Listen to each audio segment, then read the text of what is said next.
Hello guys! New day, new transient video. Anyways, yan, kaalis lang ng ating guest.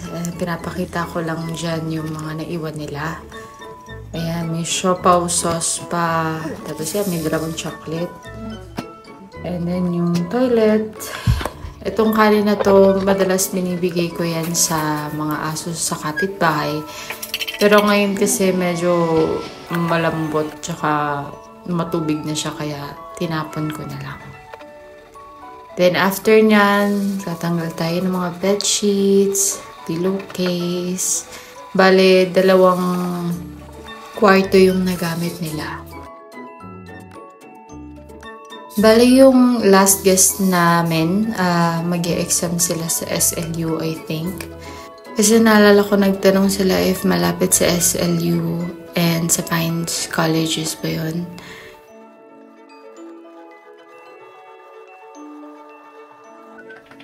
And ako sa mga bedroom, siya sa toilet. Yan, nilalagyan niya ng muriatic acid para daw matanggal yung mga dumi-dumi.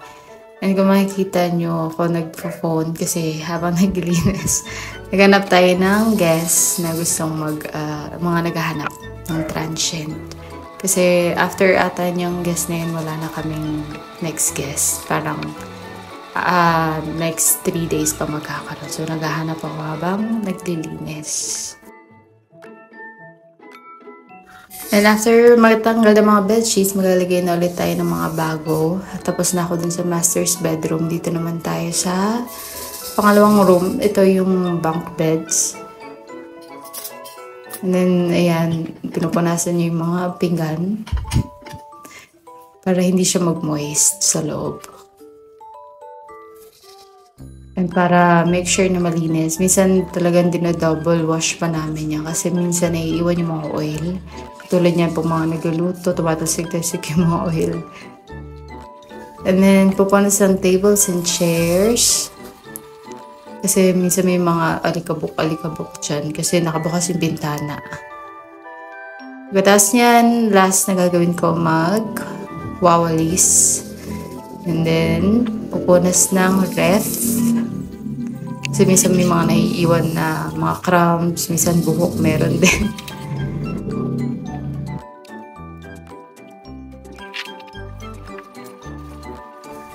And minsan nag-vacuum kami dyan ng buong transient, lalo na pag marami yung guest, tapos pag matagal sila nag-stay, para mas mabilis. Ayun yung mga naiwan ng guest.